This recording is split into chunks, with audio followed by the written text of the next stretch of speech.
Bonjour à tous, ravi de vous retrouver pour cette nouvelle édition de Sénat 360. Voici les titres. 400 écoles bientôt fermées, plusieurs établissements scolaires vont être regroupés avec l'accord des élus. Les syndicats et enseignants dénoncent une politique de remplissage de classes et s'inquiètent de la perte du lien dans les villages. Le débat est à suivre. Ce sont souvent des femmes de l'ombre que patrons et clients ne veulent pas voir. Les femmes de ménage manifestent. Elles demandent de meilleures conditions de travail. Marlène Schiappa, la secrétaire d'État à l'égalité femmes-hommes, promet de nouvelles mesures en leur faveur. Le nouveau visage de l'Europe, 2 femmes pour sortir l'Union européenne de la crise, la française Christine Lagarde à la tête de la BCE et l'allemande Ursula von der Leyen pour diriger la Commission.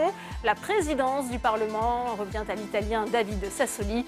Le décryptage dans un instant. Et je vous rappelle que vous pouvez réagir sur Twitter à cette émission avec le hashtag Sénat360 pour m'accompagner. Cet après-midi, on retrouvera Tam Trani en direct de la salle des conférences du Sénat pour les réactions des sénateurs à cette actualité. Puis Alexandre Poussard, il vous fait vivre les débats dans l'hémicycle. Le multiplex, c'est tout de suite.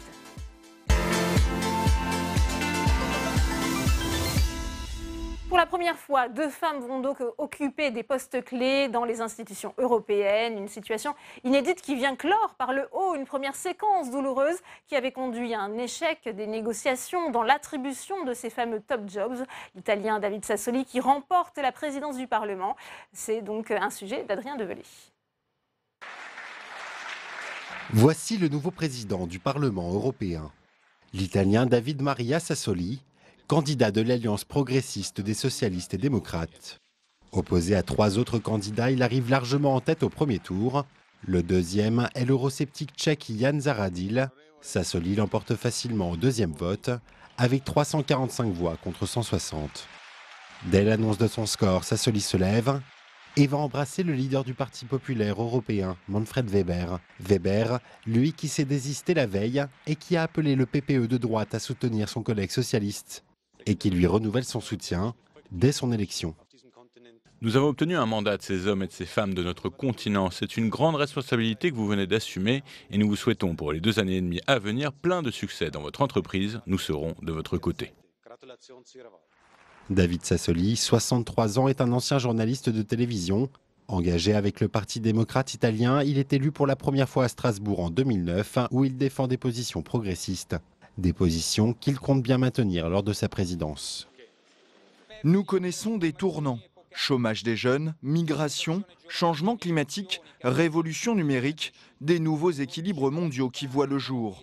Nous devrons nous occuper de ces problématiques majeures. Son élection vient compléter 3 jours d'âpres négociations pour les postes clés des institutions de l'Union. Les eurodéputés devront approuver à la mi-juillet la candidature de l'Allemande Ursula von der Leyen à la tête de la Commission européenne. Déjà en campagne, elle s'est rendue à Strasbourg pour rencontrer les groupes du Parlement. Et hasard du calendrier, le Sénat examine cet après-midi un texte qui doit renforcer justement la coopération et l'intégration entre la France et l'Allemagne, les 2 puissances qui sont bien gagnantes de ce nouveau visage, de ce nouveau casting européen. Alexandre Poussard.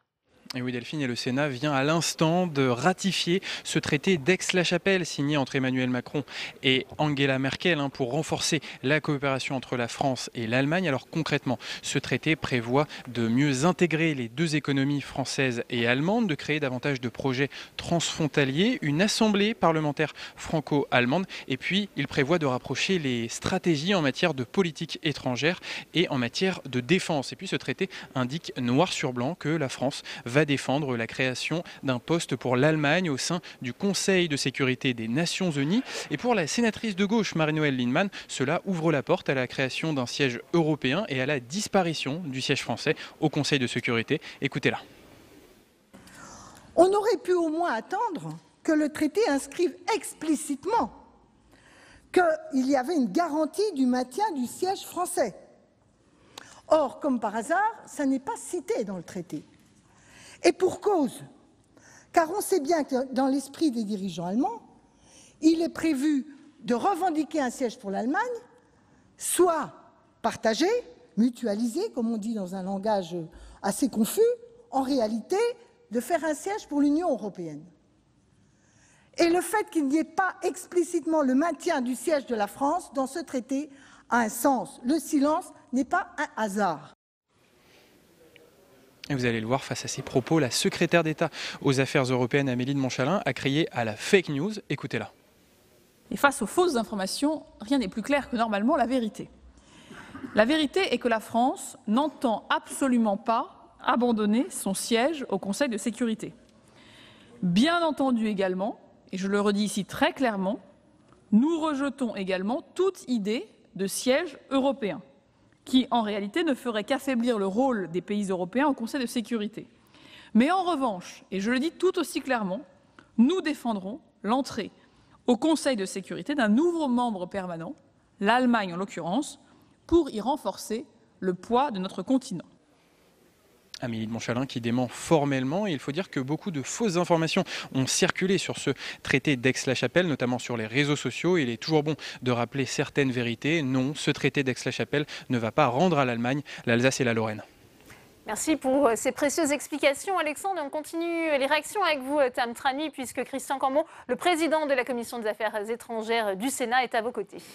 Oui, Christian Cambon également, rapporteur du texte qui a été adopté à l'instant. Tout à l'heure dans l'hémicycle, vous vous êtes félicité de la nomination d'Ursula von der Leyen, qui devient donc présidente de la Commission européenne. Pour quelle raison? D'abord parce qu'on la connaît. Elle était ministre de la Défense de la République d'Allemagne et nous avons partagé avec elle de nombreux rendez-vous, des entretiens et je veux saluer surtout sa convergence avec les positions françaises en matière de construction de la défense en Europe. À plusieurs reprises, elle est venue matérialiser cet accord et c'est plutôt un bon signe. Je crois que son expérience ministérielle par ailleurs est excellente et donc on revient de loin mais ça va sans doute bien aller. Elle s'est dite favorable à une armée européenne, à des États-Unis d'Europe. Tout à l'heure, vous vous êtes dit, vous n'êtes pas allé aussi loin, vous êtes favorable à une stratégie commune en matière de défense avec l'Allemagne. Parce que je pense qu'il ne faut pas cacher derrière des mots des réalités qui ne font pas consensus en Europe. L'armée européenne, on le sait, effraie beaucoup de nations. Moi, je suis partisan d'une politique des briques, c'est-à-dire des petits pas. Lorsque la Belgique nous achète 400 véhicules Scorpion avec lesquels on va pouvoir entretenir, se former, manœuvrer ensemble, ça c'est une bonne chose. Quand on va construire le futur avion avec l'Allemagne et l'Espagne, ça c'est une bonne chose. Vouloir se noyer dans les concepts, ça hérisse certains et ça ne fait pas accélérer les choses.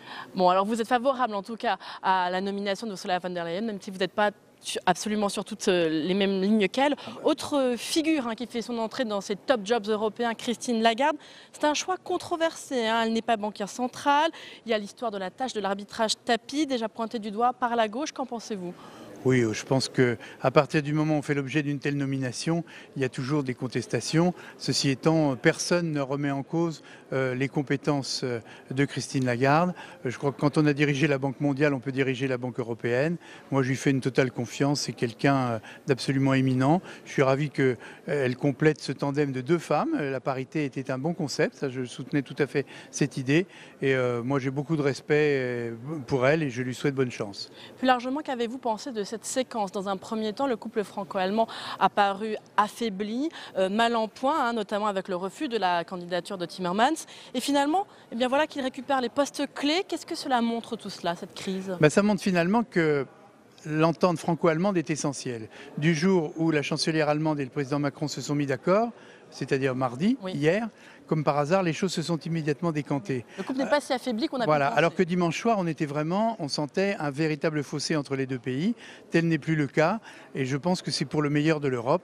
On avait besoin d'une équipe dynamique, d'une nouvelle image. J'exprime simplement un regret pour Michel Barnier parce que je crois que l'Europe lui doit beaucoup. Il a fait un travail immense et j'ose imaginer que le gouvernement et le président de la République sauront le récompenser. Bien, merci beaucoup Christian Cambon d'avoir répondu à mes questions.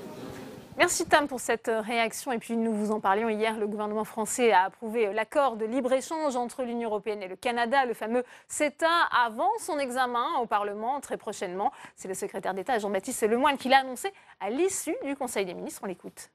Nous voyons d'ailleurs avec le recul que nous avons avec l'entrée en vigueur provisoire de cet accord depuis septembre 2017, eh bien que les craintes qui pouvaient être émises par certains n'étaient pas réalisées. Prenons l'exemple de la filière bovine. Seulement 119 tonnes équivalent carcasse ont été exportées du Canada vers la France. Et donc on est là sur des quotas infimes Nous ne voulons pas effectivement de viande ou de poisson aux hormones. Nous voulons absolument préserver ce modèle. Et donc, il y a seulement 36 fermes au Canada qui, sur les 75 000, sont en mesure de répondre au marché européen.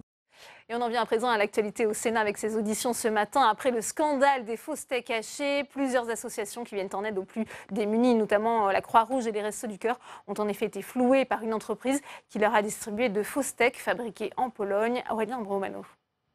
L'audition de la Commission des affaires économiques ne se substitue pas à l'enquête ouverte pour tromperie en bande organisée. En revanche, le but des sénateurs est bien de comprendre ce qui a pu dysfonctionner dans ce programme d'aide alimentaire. Premiers auditionnés, les 4 associations victimes de cette viande de mauvaise qualité, Restos du Cœur, Croix-Rouge, Secours Populaire et banques alimentaires. Toutes ont alerté très vite sur la qualité faible de ces steaks, mais toutes font le constat d'avoir été laissées seules face à la gestion de ce problème. Il eût été normal que l'administration donne une directive claire aux 4 têtes de réseau et ne nous laisse pas chacun adopter notre politique. Et puis après, dans le débat qui a, comme l'a dit Patrick Blanc, est encore vivant avec le fournisseur, là aussi, on est livré à nous-mêmes. Les associations expliquent en outre aux sénateurs qu'elles n'ont reçu aucune aide depuis l'ouverture de l'enquête et qu'elles doivent stocker à leurs frais les denrées concernées. Deuxième salve d'audition, les services de l'État qui ont mis en place cette aide alimentaire, aussi bien dans le cahier des charges, dans l'appel d'offres que dans la mise en place effective. Pour le directeur de l'organisme qui a réalisé l'appel d'offres, c'est aux associations de procéder au contrôle. Il n'y a pas un responsable ou un directeur de supermarché ou d'hypermarché ou un gestionnaire de cantine qui ne contrôle pas ce qui lui est livré. Il n'y a pas de possibilité de contrôle exhaustif sur l'ensemble d'une livraison. Une déclaration qui a suscité l'ire du rapporteur de ces auditions. Pour lui, les services de l'État se dédouanent de leurs responsabilités. Quand vous avez 3 intermédiaires, vous contrôlez qui ? Le trader, l'intermédiaire, le fabricant, qui lui-même, on apprend qu'il est en Pologne. Et ça ne peut pas reposer sur les associations, qui elles font un contrôle visuel, mais qui ne sont pas équipées pour faire des questions de contrôle sanitaire. De nombreux sénateurs ont aussi souligné que ces steaks fabriqués en Pologne n'étaient pas soumis aux mêmes normes sanitaires que les produits issus de l'agriculture française. Les lycéens auront-ils tous les résultats du bac vendredi? Des professeurs qui protestent contre la réforme du lycée menacent de ne pas rendre leur copie en temps voulu. Le risque existe, il est petit, mais il existe, selon Jean-Michel Blanquer, le ministre de l'Éducation nationale. Les explications de Stéphane Amalian. C'est un véritable bras de fer qui oppose le ministre de l'Éducation et les syndicats de professeurs. Près de 130 000 copies du baccalauréat n'ont toujours pas été rendues par des correcteurs opposés à la réforme du lycée. Jean-Michel Blanquer a admis ce matin que certains élèves pourraient ne pas avoir leurs résultats ce vendredi et a mis en garde les professeurs récalcitrants. J'ai bien dit aux quelques professeurs qui ont décidé de jouer ce jeu-là, qui est tout à fait contraire à tous les principes du service public, que les sanctions financières seraient très importantes, puisque toute personne qui ne rend pas les copies à temps est considérée comme gréviste depuis le jour où on lui a donné les copies. Donc cela peut aller jusqu'à 15 jours de retrait de salaire. Face aux menaces, le SNES, syndicat majoritaire, rejette la responsabilité sur le ministre. Je réponds à Jean-Michel Blanquer qui joue un jeu très dangereux. Parce que là, il utilise une espèce de rhétorique guerrière, les saboteurs. Il ferait beaucoup mieux de dire, bon écoutez, on va se mettre autour d'une table, je vais regarder quelles sont vos revendications. Les copies devaient initialement être rendues mardi midi. D'après l'AFP, le ministère de l'Éducation a décidé de repousser jusqu'à mercredi fin de journée la saisie informatique des notes du bac. Certains y verront une petite victoire des syndicats, d'autres une main tendue du ministère. Alors, faut-il avoir des inquiétudes pour les résultats du bac? Ils sont très attendus, ce sera vendredi. Pour en parler, on retourne salle des conférences avec vous, Tan Trani, avec le sénateur LR du Doubs, Jacques Grosperrin. Jacques Grosperrin, Jean-Michel Blanquer admet aujourd'hui un petit risque de retard dans la remise des résultats du bac prévu vendredi, que certains élèves, même une infime minorité, puissent ne pas avoir leurs résultats ce jour-là. Qu'est-ce que cela vous inspire ? C'est véritablement scandaleux. Je trouve tout à fait inadmissible que les enseignants prennent en otage les élèves à une époque où on demande de la responsabilité au niveau des élèves. Moi, je suis pour le droit de grève. Je pense qu'ils peuvent faire grève. C'est un droit constitutionnel. Ils ont le droit de le faire pendant l'année. Ils ont le droit de le faire pendant le moment où ils font leurs cours, etc. Je crois que ça peut être une revendication, mais le faire au moment du résultat du baccalauréat, ça va générer de l'angoisse chez les élèves. Ça va mettre du retard pour ceux qui rentrent dans des filières de Parcoursup. Ça va mettre les familles en difficulté lorsqu'il va falloir à un moment donné chercher des logements d'étudiants. Ça va les mettre aussi encore en difficulté lorsqu'ils vont partir peut-être aussi en vacances. Je trouve ça proprement scandaleux. Vous ne comprenez pas les arguments des enseignants grévistes qui disent il faut bien qu'on mette la pression sur le gouvernement pour rouvrir les négociations sur la réforme du lycée, sur la réforme du bac, et c'est désormais notre dernière arme. Mais la dernière arme, pas ce jour, pas au moment du baccalauréat. Là, c'est vraiment, je trouve ça très compliqué, je trouve ça véritablement injuste. On voit véritablement que la mobilisation syndicale a perdu ou gagne en radicalisme alors qu'elle a perdu en représentativité. Je pense qu'il y a une vraie réflexion à avoir par contre de la part du ministre de l'Éducation nationale. Sur le fond, sur la réforme. Sur le fond, parce qu'il parle de rétention financière, mais je pense qu'à un moment donné, il doit y avoir des sanctions administratives. Je crois qu'il est inadmissible qu'on garde les notes. Vous savez que les copies appartiennent à l'État. Et c'est inadmissible à ce jour qu'ils puissent les garder ou les retenir les notes. Rappelons que les enseignants encourent jusqu'à 15 jours de retenue financière et que c'est bien là l'arme qu'a brandi aujourd'hui ces derniers jours Jean-Michel Blanquer. Mais pour vous, c'est une réponse insuffisante? Oui, c'est insuffisant. Je crois qu'il faut vraiment qu'il y ait des incidences administratives, des sanctions disciplinaires. Je crois que c'est important de le faire. On ne peut pas accepter cela. C'est mettre en otage, comme je le disais, donc tout un ensemble de la population, près de 700 000 jeunes qui attendent leurs résultats avec beaucoup d'impatience. Lorsque nous sommes à une époque de responsabilisation, lorsque nous sommes à une époque justement où on veut que les enfants, les élèves et les étudiants s'engagent, il faut à un moment donné les respecter. Et à ce jour, le mouvement syndical ne les respecte pas pour d'obscures raisons. On rappelle bien tout de même qu'il n'y a que 2,5% de professeurs grévistes et que l'immense majorité des professeurs vont remettre leurs copies en temps et en heure et leurs notes. Autre actualité qui secoue l'éducation nationale, la fermeture de 400 écoles rurales. Jacques Grosperrin, mais c'est que les maires sont d'accord dans la plupart des cas. Quel impact pour vous de cette annonce de fermeture de 400 écoles? S'ils sont d'accord, ça veut dire qu'à un moment donné, ils ont eu des discussions avec l'inspecteur d'académie, avec le recteur d'académie, avec le ministre de l'Éducation nationale. Donc peut-être que là où il y a des écoles, où il n'y a peut-être qu'une classe, ça pose un véritable problème. D'où l'intérêt de ce que je proposais dans l'amendement pour l'école de la confiance, c'est ces établissements publics locaux de savoir fondamentaux, c'est-à-dire ce regroupement collèges, écoles, qui permettaient à ces écoles rurales de pouvoir rester sur le territoire. Mais ça montre encore justement la désertification qu'on retrouve, les hôpitaux, les écoles, peut-être un des derniers services publics qu'on rencontre encore dans nos villages. J'en suis bien triste également. Merci beaucoup Jacques Grosperrin d'avoir répondu à mes questions. Je vous remercie. Merci à vous Tam, et justement c'est l'objet de notre premier débat, cette fermeture des écoles rurales à la rentrée prochaine. Vous venez d'en parler lors de sa conférence de presse en avril. Emmanuel Macron avait promis qu'aucune école primaire ne serait fermée sur le territoire d'ici 2022, sauf en cas d'accord avec les maires. Et pourtant, ce chiffre, ce ne sont pas moins de 400 écoles qui vivent cette semaine leur dernier jour de classe. Sandra Cerquera. Plus de 350 écoles seront fermées à la prochaine rentrée. Emmanuel Macron avait pourtant promis le contraire en avril dernier, affirmant qu'aucune école ne fermerait sans l'accord du maire. Parmi les établissements contraints de fermer, 150 le seront sur décision de l'Éducation nationale et 250 par les élus locaux dans le cadre de projets de fusion et regroupement d'écoles. Le problème, d'après Françoise Laborde, c'est que les maires n'ont souvent pas d'autre choix, faute de moyens pour maintenir leur école ouverte. La sénatrice y voit une atteinte de plus au monde rural. Il est évident que ça revient moins cher aux communautés de communes, donc aux communes, bien sûr, par ricochet, de se regrouper. Et elles se regroupent parce qu'elles ont moins de dotation, parce que ça revient moins cher de ne chauffer qu'un bâtiment, de faire du ménage que dans un bâtiment. Enfin, il faut être pragmatique. Par contre, le maire fait un choix d'importance.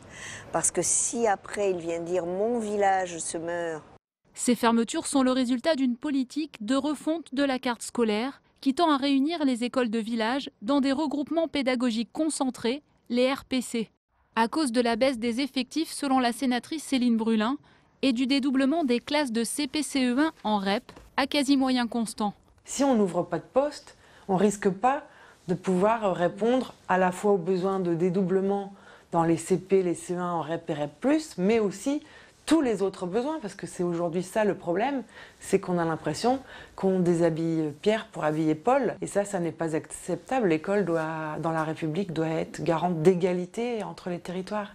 Les syndicats assurent que plus de 800 classes ont déjà fermé l'an dernier en zone rurale. C'était d'ailleurs l'une des sources de mécontentement des Gilets jaunes, la disparition progressive des services publics près de chez eux, les obligeant à prendre toujours plus loin et plus souvent leur voiture.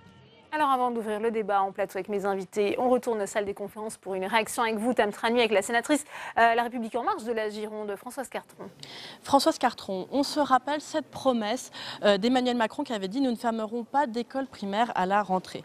En réalité, il va y avoir 400 fermetures d'écoles rurales parce que les maires sont d'accord. Est-ce que la promesse du président de la République, tout de même, n'était pas un petit peu trompeuse ?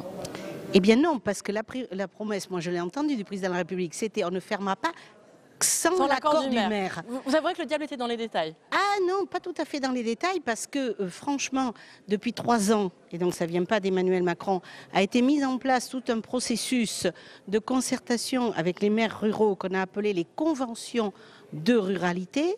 Et donc, qu'est-ce que c'était ces conventions de ruralité? C'est partir d'une réalité de terrain où il y a de moins en moins d'élèves dans un certain nombre de communes et demander aux maires, est-ce que vous voulez vous regrouper? Ou est-ce que vous prenez le risque de maintenir une école avec 8-10 élèves, ce qui n'est pas non plus toujours pour les enfants le nec plus ultra. Donc il y a beaucoup de maires, et on leur avait dit, vous avez 3 ans pour vous organiser. C'est l'aboutissement d'une démarche qui a été entamée sous le président quinquennat, c'est ça que vous voulez dire? C'est ça, c'est la réalité. Après, il y a quelques fermetures, je dirais, sèches, mais quand vous n'avez plus que 4 élèves dans une classe, bon, il y a un moment où on ne peut pas maintenir ce qui est insoutenable parce qu'il n'y a pas assez de simulation, même la solitude de l'institut. C'est sympa, on se réfère au film là, Être ou Avoir. Oui, c'est sympa l'institut qui fait tout, qui est tout seul, qui joue de la guitare, qui s'en va. Mais bon, la réalité, c'est un peu plus compliqué que ça. Mais oui, mais vous le dites, hein, ce modèle que l'on a érigé ainsi, c'est quand même la fin de ce modèle. Ça sonne le glas aussi d'une certaine idée de l'école, de ces écoles de campagne. Mais c'est surtout la fin, je crois. On a une nostalgie. On a la nostalgie du médecin de campagne, qui était par Mont, par Vaux et qui consultait jusqu'à minuit le soir. C'est fini ça. Les jeunes médecins qui s'installent ne veulent plus, et puis c'est normal, ce rythme de vie. Ben c'est pareil pour l'instit. L'école toute seule ou l'instit allumer le poêle, on est avec voilà, des souvenirs qu'on a sans doute embellis parce que c'est des souvenirs d'enfance et c'est de la nostalgie, mais la réalité c'est autre chose. Et moi j'en vois pour exemple que des parents qui par exemple en Gironde s'installent à la campagne parce que l'habitat est moins cher, mais qui travaillent dans la métropole. Pour une question de facilité, qu'est-ce qu'ils font? Ils inscrivent leurs enfants à côté de leur lieu de travail. Donc ils participent aussi, ils viennent habiter, mais ils ne font pas forcément vivre le village. Ce sont les contradictions de chacun. De la même, ils vont vous dire, on veut des petits commerces, mais on ira au supermarché avant de rentrer. Voilà, donc il y a quelque part des contradictions à pouvoir gérer. Une contradiction, et notons aussi que cela reflète l'une des doléances des Gilets jaunes, la disparition ainsi des services publics qui oblige donc ainsi à toujours prendre plus sa voiture. Tout de même, ça vient apporter de l'eau aussi à leurs protestations et à leurs moulins. Oui, mais alors, moi je vois que là, je participe à des réunions pour la réorganisation, vous savez, des trésoreries et des services publics. Où là, puisqu'on a entendu les Gilets jaunes, le ministre Darmanin a dit on va un peu désengorger les services qui sont à Bordeaux Métropole, je prends pour la Gironde, ou dans les grosses villes comme Mérignac, et on va réouvrir dans le rural. Mais là, aucun employé ne veut partir. Parce qu'ils sont installés. Une contradiction, donc. Voilà, donc on a de bonnes idées. Et je dirais même, c'est comme pour le climat, tout le monde vous dit c'est pas possible, on ne peut pas continuer. Mais est-ce que chacun change? Ça, c'est autre chose. S'il faut s'y coller, c'est plus compliqué. Voilà. Merci beaucoup Françoise Cartron d'avoir répondu à mes questions. Merci. Merci à vous, Tam, pour cette réaction. Alors, comment expliquer la fermeture de ces écoles? La promesse de concertation avec les élus locaux a-t-elle été tenue par le chef de l'État? Quelles conséquences dans les territoires? On en parle tout de suite avec mes invités.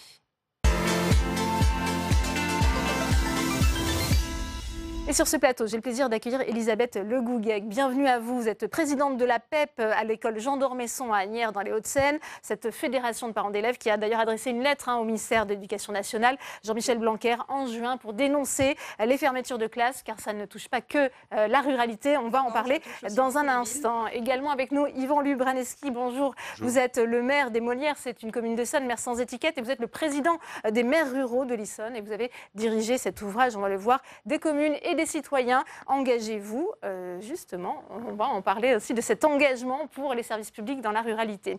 Daniel Dubois est également avec nous. Bienvenue à vous. Vous êtes sénateur centriste de la Somme. La Somme, c'est un des départements les plus touchés par ces fermetures de classes. Environ 30 écoles qui seront fermées à la rentrée. Puis Max Brisson, sénateur LR des Pyrénées-Atlantiques. Bienvenue à vous. Vous avez été le rapporteur du projet de loi pour une école de la confiance. On attend justement le vote du Sénat demain pour l'adoption définitive de ce texte. Première question pour vous, Elisabeth Le Gouguec, puisqu'on a entendu les explications à la fois entre ces regroupements pédagogiques concentrés, ce redéploiement aussi du personnel enseignant. Vous, comment expliquez-vous ou comment vous a-t-on expliqué ces fermetures de classes que vous dénoncez ? Alors les fermetures, on les explique déjà par la volonté du dédoublement en REP et en REP+, des CP et CE1. Sachant qu'il n'y a pas vraiment de postes rajoutés aux effectifs. Donc ça se fait au détriment des autres classes des villes, enfin de nos villes typiquement. Nous, sur la ville d'Asnières, on a 5 classes qui ferment sur la ville. Donc ça, le fait de mettre en priorité d'assurer les remplacements, puisque c'est aussi une problématique que nous avons dans nos écoles. Ça fait 4 ans, nous, que nous nous battons parce que les remplacements ne sont pas assurés, ni les longues durées, ni les courtes durées. On a déjà manifesté il y a 4 ans parce qu'on n'avait pas de maîtresse pendant 3 semaines suite à un congé maternité à la date prévue. Donc voilà, donc effectivement on déshabille Pierre pour habiller Paul et on se retrouve nous à avoir potentiellement des classes à 33 élèves. Et puis une incertitude, une éducation nationale qui nous dira on va compter le jour de la rentrée, puis peut-être on va adapter avec une structure d'école parce que c'est chaque totalement année, modifiée. La même chose, c'est justement à la rentrée qu'on se rend compte que les parents d'élèves, les enseignants se mobilisent pour lutter contre ces fermetures de classes. Est-ce que le gouvernement a suffisamment anticipé justement cette situation, Max Brisson, selon vous ? D'abord, je ne suis pas là pour défendre le gouvernement. Et puis on parle beaucoup de la déclaration du président de la République. Moi, je rappelle qu'on vit dans une démocratie parlementaire. Et ce n'est pas parce que le président parle que les lois et les règlements changent. En matière d'ouverture, de fermeture de classe, d'ouverture et de fermeture d'école, le cadre légal et réglementaire est resté le même. Voilà. Donc ne donnons pas la parole présidentielle plus qu'elle le mérite dans une démocratie parlementaire. C'est un autre sujet. Moi, ce que je dis, c'est que le système est extrêmement complexe, très mathématique.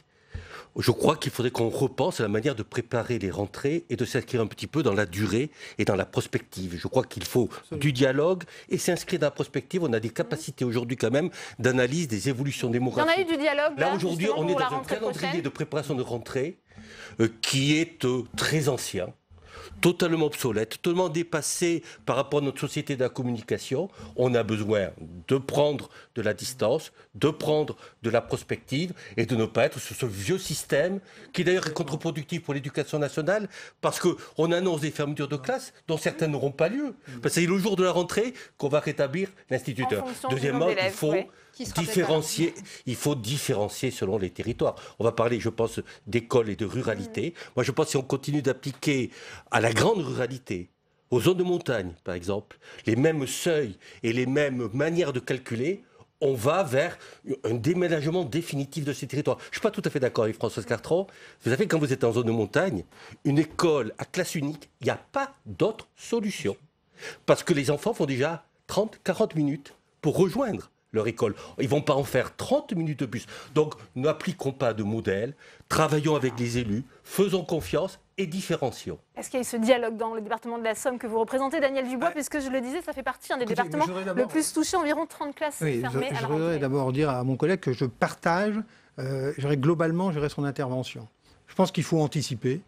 Et on peut anticiper, il suffit d'avoir sur les territoires tout simplement des observatoires des naissances, et 3 ans avant, on pourrait déjà anticiper les problématiques qui vont se poser. Il faut faire participer les territoires, la participation avec les élus, et Troisième élément, la différenciation. Effectivement, les territoires ne sont pas les mêmes, les problématiques sont différentes, donc il faut associer ces 3 sujets aux nouvelles procédures pour adapter l'école de demain. Ceci étant dit, moi j'ai regroupé, à titre personnel, il y a 11 ans, en tant que président de communauté de communes, 13 écoles en 3. Des écoles qui étaient dans des tout petits villages. La Somme, le département de la Somme, c'est le 3e département français en nombre de communes. Quand vous avez enlevé Amiens et Abbeville, grosso modo, les communes, c'est moins de 500 habitants. L'école y est donc très, très émiettée, avec des résultats scolaires qui ne sont pas bons. En plus de ça, sur notre département, il était donc utile, je dirais, qu'un certain nombre d'élus travaillent et anticipent les problématiques. Comment ça a été accueilli? Parce que c'est toujours un drame quand on ferme une école. Je vais vous le dire, moi, je vais vous dire très clairement, je dirais, comment ça a été accueilli. En tous les cas, il y a 11 ans. Il y a 11 ans, j'ai fait des réunions, il y avait 450 personnes, je dirais, dans des salles où j'ai été insulté. Insulté parce que je proposais, je dirais, que sur notre territoire, on regroupe les écoles. Et aujourd'hui, je peux vous dire que plus aucun parent ferait marche arrière. Et sur 20 communes, 19 maires ont voté pour. Ceci étant dit, vous me dites aujourd'hui, la Somme est la plus concernée. Effectivement, il y a 30 fermetures d'écoles. Sauf que sur les 30, il y en a 28 qui ont été faites en participation avec les territoires, liées à des réorganisations territoriales. Il y en a 2 qui sont liés effectivement à des pertes d'effectifs. Et la Somme perd grosso modo 700 à 800 élèves par an. Il faut bien qu'à un moment donné, je dirais, des solutions puissent se trouver. Mais moi, j'insiste, anticipation, participation avec les élus et différenciation en fonction des territoires. Alors, là, pardon, on a un exemple de regroupement qui s'est bien passé. Vous, justement, comment accueillez-vous ces nouveaux chiffres qui font polémique aujourd'hui? Au-delà des annonces qui ont été faites par le président de la République, c'est ce que disait le sénateur tout à l'heure, le rapporteur, le sujet c'est que la trajectoire depuis de nombreuses années n'est pas modifiée. On est toujours dans une logique très comptable de l'éducation nationale. On a toujours une approche de l'État en termes de services publics, que ce soit l'éducation nationale ou d'autres, qui est très démographique. On ne prend pas la notion d'espace, notamment en compte, en tout cas insuffisamment. Ça manque de concertation à tous les étages dans ces questions-là. Donc, nous, actuellement, on travaille sur un agenda rural. Donc ça, c'est une annonce qui a été faite également par le président. Avec la question justement du maintien ou non des écoles en zone rurale, ça fait partie de votre agenda? Exactement, avec toute la question de l'accès aux services publics, on attend de voir s'il y a réellement un changement de trajectoire, mais aujourd'hui, si vous voulez, on ne le sent pas, on le voit également sur les questions de trésorerie, où les trésoreries continuent de fermer, et on nous dit qu'il va y avoir un point d'accueil trésorerie. Et vous savez ce que c'est un point d'accueil, là, dans leur tête actuellement? C'est une permanence de quelques heures tous les 15 jours. Donc ce n'est pas exactement la même chose en termes de services publics et en proximité. Donc il ne faut pas non plus camper complètement une posture conservatrice. Il faut faire évoluer les choses. Mais aussi, et c'est là aussi que vous aviez raison tout à l'heure d'appuyer sur cette question-là, il faut pouvoir laisser le temps aussi au territoire de se reconstruire, parce qu'aujourd'hui, il y a du repeuplement aussi dans de nombreuses zones rurales. C'est peut-être pas moins le cas dans la Somme, mais c'est le cas dans un certain nombre de zones rurales en France. Et le coût que ça fait sur la commune de perdre son école, c'est la plongée dans une situation de désertification sur les conséquences. Mais puisqu'on en a beaucoup parlé, je vous propose de réécouter le président de la République. C'était le 25 avril dernier, lors de la conférence de presse, où justement il s'engageait à ne pas fermer, au-delà justement des écoles, eh bien, un certain nombre de services publics. Écoutez. Nous devons, sur ce point, remettre de la présence de services publics, assurer l'accès aux services publics à moins de 30 minutes avec un accompagnement personnalisé pour les démarches de la vie quotidienne, assurer l'accès aux soins pour tous en luttant contre les déserts médicaux, ce qui est au cœur du projet de santé qui est en cours de discussion au Parlement, et ne plus avoir d'ici à la fin du quinquennat de nouvelles fermetures, ni d'hôpitaux ni d'écoles, sans l'accord du maire. Ça ne veut pas dire qu'il n'y aura pas de réorganisation, on le sait très bien. Elles sont parfois indispensables. Ça veut dire qu'il n'y aura plus de disparition, comme on l'a aussi trop vécu. Voilà. Pas de disparition, mais des réorganisations. Elles sont parfois indispensables aussi, c'est ce que dit le chef de l'État, Elisabeth. Effectivement, nous, l'année dernière, on a déjà eu une fermeture de classe sur l'école. On avait une baisse d'effectifs, on restait à des chiffres qui étaient raisonnables, donc on n'a pas manifesté. Là, aujourd'hui, on a une deuxième baisse alors qu'on a des effectifs qui montent. Cette baisse, elle a été décidée au mois de février sur des chiffres qui était totalement temporaire avant que les enfants ne soient inscrits en municipalité. Donc on prend une décision, puis après on dit on reste sur elle, alors que les chiffres disent non, on augmente. Donc ça, on a un calendrier qui est absurde aussi. Et après on dit en fait, on a décidé et on ne change pas la décision, puis on va les recompter au mois de septembre. Et puis peut-être on va remettre un maître ou une maîtresse, sauf que au mois de septembre, il sera peut-être pas là le premier jour. Et puis qu'on changera peut-être la structure au bout de 1, 2 ou 3 semaines. C'est très déstabilisant pour les enfants. C'est pour les maîtresses, elles préparent quelle classe? Celle de CM1, celle de CE2, CE1. Les méthodes qu'on achète, c'est lesquelles? Parce que c'est pas les mêmes si vous êtes en simple ou en double niveau. Donc tout ça, c'est très désorganisant. C'est pas respectueux des enfants, ni même du travail des professeurs. Et nous, on comprend pas ça. Elle n'est pas là, la concertation. Non, elle n'est pas là du tout. Attendez, encore une fois, moi, je vais parler de la somme. 723 élèves en moins pour la rentrée qui arrive, 30 écoles fermées, 15 mètres en plus. Ouais, et autant globalement, 15 mètres, 15 enseignants en plus, et en milieu rural, autant de maîtres, je dirais, que l'année précédente. Donc, si vous voulez, globalement, il y a eu un débat, il y a eu une discussion, il y a eu des tensions, mais nous avons signé une convention de ruralité, c'est vrai. Donc nous avons beaucoup discuté, je dirais, sur ces sujets. Tous les élus en partenariat avec les représentants de l'État cette année, puisque la convention a été signée donc en fin d'année dernière. Et donc globalement, je pense que la concertation a progressé. Je ne dis pas, je dirais, que c'est satisfaisant et suffisant. Je reste toujours attaché à ces 3 mots: anticipation, participation, différenciation. Mais ceci étant dit, je pense qu'on a progressé. Ça dépend beaucoup des départements et ça dépend beaucoup des DAZEN. Voilà. Certains appliquent quand même des modèles, je dirais en limitant la concertation au strict minimum et en essayant de rationaliser. La chute des effectifs doit être prise en compte. Lorsqu'elle est réelle, il est normal que les moyens s'adaptent. Mais on peut observer dans les communes rurales que la baisse, parfois, des effectifs d'enseignants est bien plus forte que la baisse réelle de la démographie. Donc il y a eu obligatoirement, à cause des dédoublements en REP+, obligatoirement, quoi qu'en pense et qu'en dise le ministre, il y a eu une ponction sur les écoles de la grande ruralité et les écoles en dehors des REP+.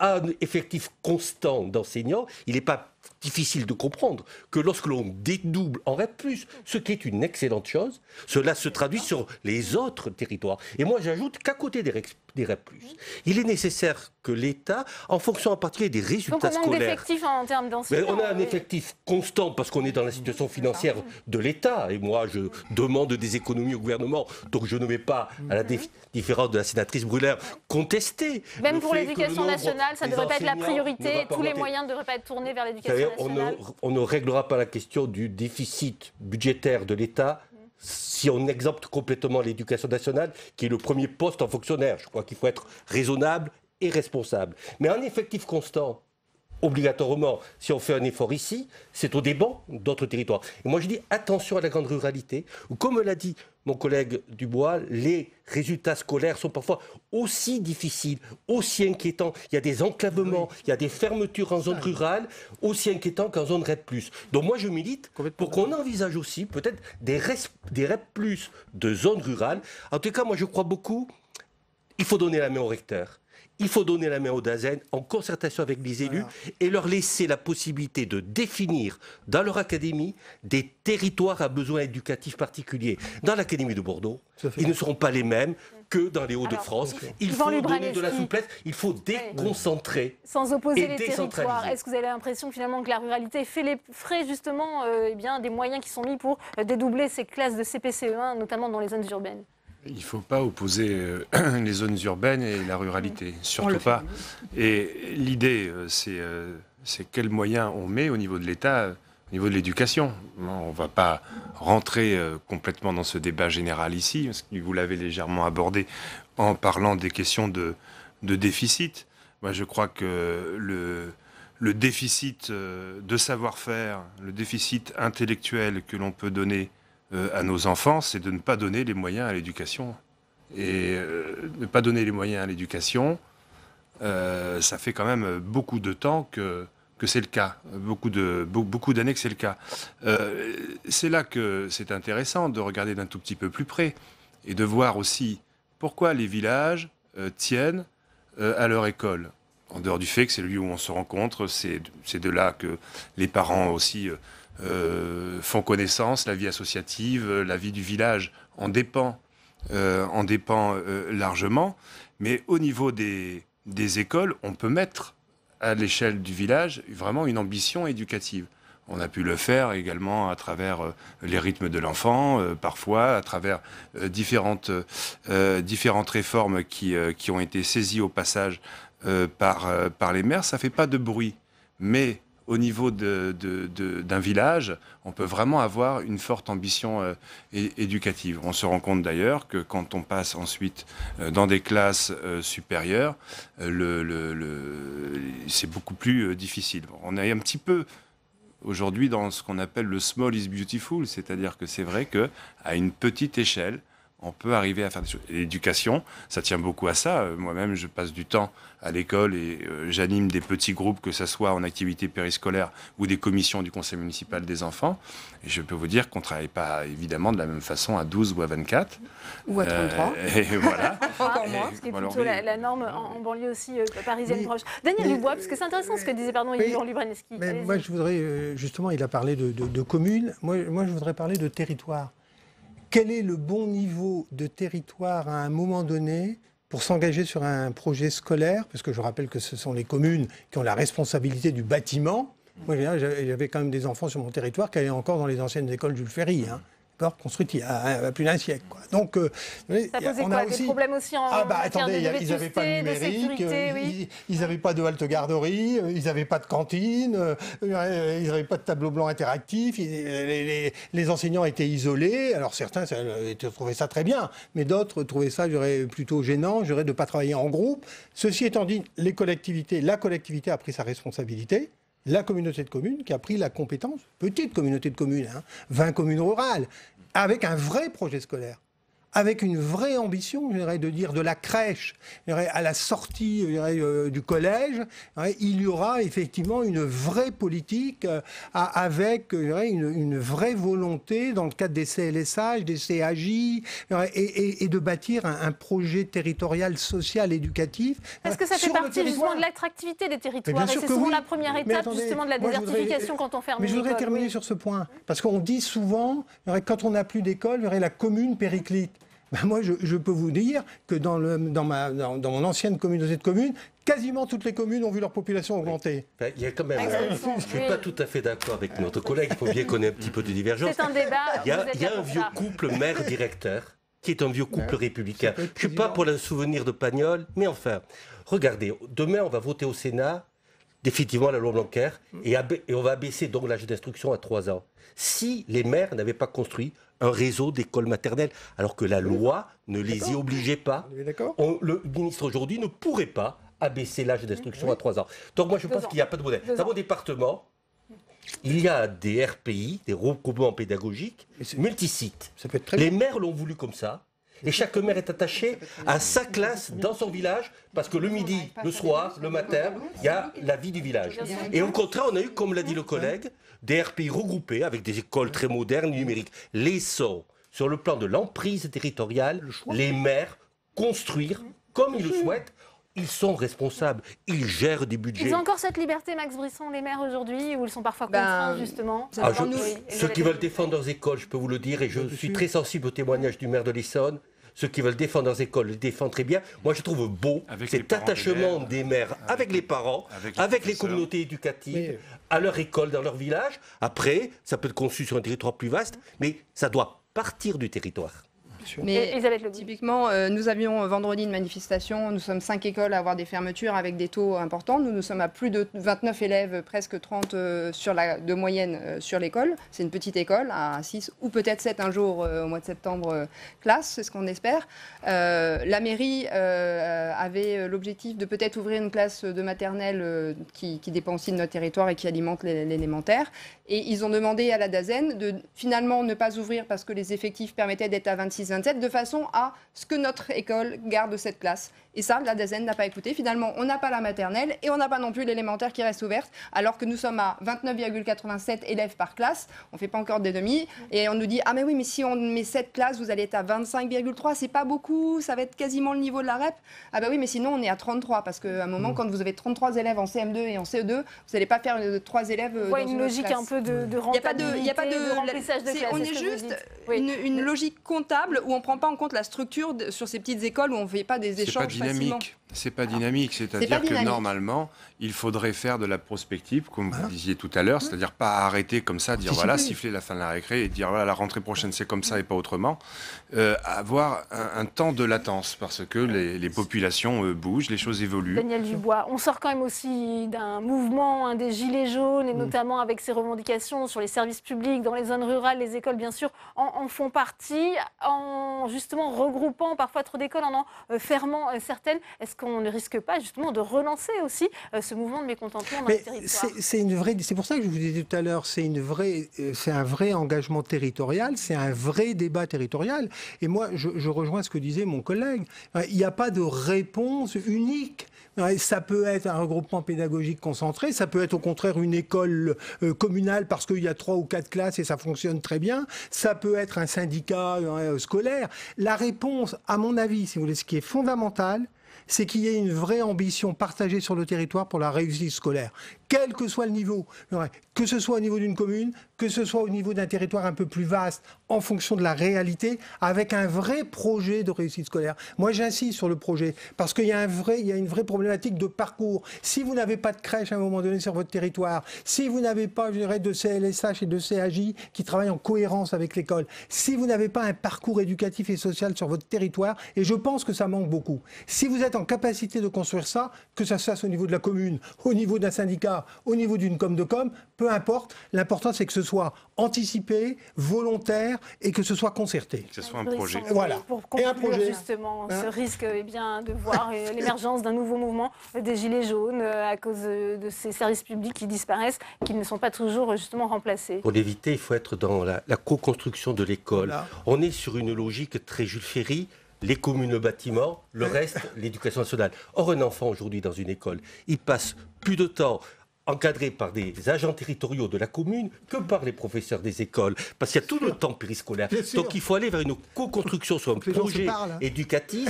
Et là, on verra dans le dialogue quelle est la meilleure solution. Est-ce que l'école communale doit être conservée? Est-ce qu'il y aura des effectifs plus tard pour l'alimenter? Ou est-ce qu'au contraire, il vaut mieux construire un regroupement? Laissons aux élus en dialogue avec l'éducation nationale et non pas en parallèle des formes comme on est actuellement. Laissons aux élus la construction de l'école demain et sur le sujet de l'école, il n'y aura pas de crise des gilets jaunes qu'on nous voulait, je vous le promets. C'est ce que les maires ruraux de France réclament depuis longtemps. Merci à vous. Merci à tous les 4 d'être venus sur le plateau de Public Sénat. On retourne dans l'hémicycle puisque la séance continue et cette fois, on parle, Alexandre Poussard, des droits voisins afin de mieux rémunérer les entreprises de presse en ligne. De quoi s'agit-il ?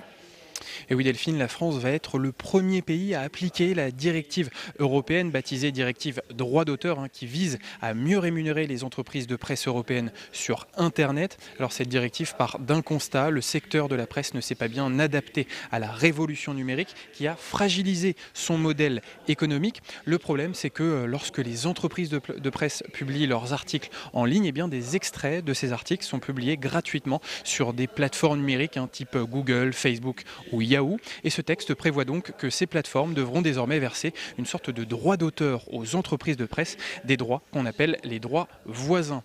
Alors le Sénat devrait adopter ce nouveau système sans surprise, mais la prochaine étape s'annonce compliquée. C'est la négociation entre les éditeurs de presse et ces géants du numérique comme Google. Et ces géants ne vont pas se laisser faire, puisqu'il est vrai que les médias profitent également de la fréquentation de ces plateformes pour augmenter l'audience de leurs articles. La bataille s'annonce rude. Et que faire si la négociation n'aboutit pas? Écoutez le ministre de la Culture, Franck Riester. Si aucun accord n'est trouvé dans les 6 mois, une commission administrative paritaire aura 4 mois pour faire aboutir la négociation par la voie de la médiation. Sinon, elle fixera elle-même la part appropriée et les modalités de répartition entre les différents ayants droit. Alors certains pays ont déjà essayé de mettre en place ce système par le passé. L'Espagne a essayé il y a quelques années. Et comment a réagi Google ? Eh bien Google a tout simplement expulsé les médias espagnols de son moteur de recherche. Et en quelques jours, les médias espagnols ont fait machine arrière. Donc on va voir à l'avenir si tous les médias européens réunis vont réussir à faire plier Google. Merci beaucoup Alexandre pour vos précisions. À l'occasion de l'ouverture de la session du Parlement européen à Strasbourg hier, nous avons suivi Marie Toussaint, tout juste élue eurodéputée. Elle fait partie de cette nouvelle génération de dirigeants écologistes. Son portrait signé Samia Dechir avec Marie Brémaud sur place. Son visage est encore inconnu des Français et pourtant plus de 2 millions d'entre eux ont signé sa pétition. Fin 2018, Marie Toussaint lançait l'affaire du siècle, un texte appelant à un recours juridique contre l'État français pour inaction climatique. Monsieur Durand, et toi? On va être collègues? Bah ouais, il faut déjà que je trouve une plateforme. 6 mois plus tard, elle est élue aux Européennes sur la liste des Verts et entame son premier voyage vers Strasbourg en tant que députée européenne. Les grands accidents nucléaires, les marées noires, tout ça, ça dépasse complètement les frontières. Donc pour moi, ce qui est important, c'est d'aller porter ces combats au plus haut niveau possible. Et l'Europe est finalement l'espace démocratique le plus élevé qu'on puisse avoir quand on est un citoyen ou une citoyenne française. Et donc voilà, pour moi, c'était naturel d'aller les porter au niveau européen. À 32 ans, Marie Toussaint a déjà une longue carrière militante derrière elle. Mais en politique, c'est une novice, ou presque. Bonjour. Son expérience d'assistante pour une eurodéputée il y a 10 ans ne lui a visiblement pas laissé beaucoup de souvenirs des couloirs du Parlement. Studio de radio, ça n'a pas l'air d'être là. Très bien. Je suis complètement perdue. Je ne sais pas du tout où il faut aller.